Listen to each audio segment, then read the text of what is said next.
Hey guys, my name is Patrick, and I'm here to talk to you this week about pursuing your purpose. So many of us can get kind of sidetracked when it comes to pursuing our purpose. Sometimes we don't know what that is. Sometimes it's unclear to us. Maybe we had a word spoken over us like when we were younger, but now we don't know, or like nothing seems to be happening, or maybe we're trying to make something happen and it never does.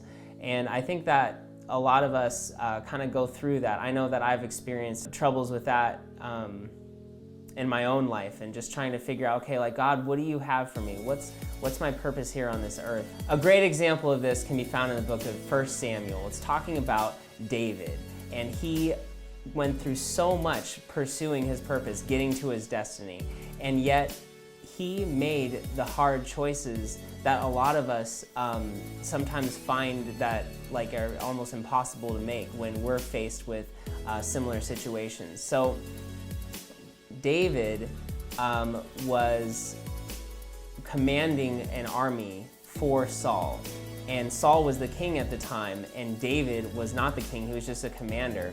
It is believed that David was anointed to be king somewhere between the age of 10 and 13 years old.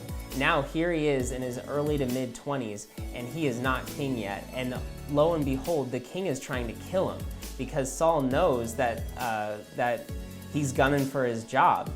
And basically, David finds himself in a cave. Like, him and his warriors are hiding out in a cave, trying to hide from Saul and his men who are pursuing him. And Saul goes into the cave not knowing they're in there, and he's just going to the bathroom. The Bible says he went in there to relieve himself. So now here David is faced with the opportunity to take his destiny in his own hands, to fulfill his purpose, to become the king of Israel.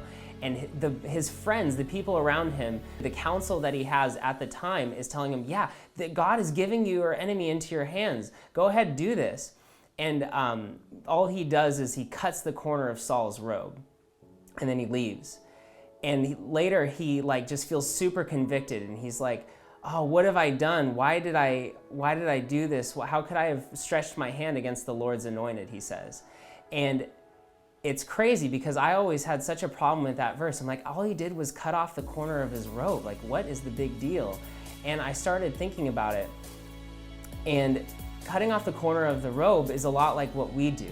We cut corners. We try to fight for position. We try to do this. We try to do that just so that we can get to our destiny, get to our purpose faster.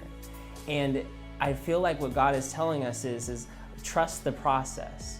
Don't cut corners off of the robe of the person, or even it might be a person above you that is holding a position you want to hold, or maybe someone next to you that you're kind of vying for the same position, or it might not even be a person. It might be daily habits.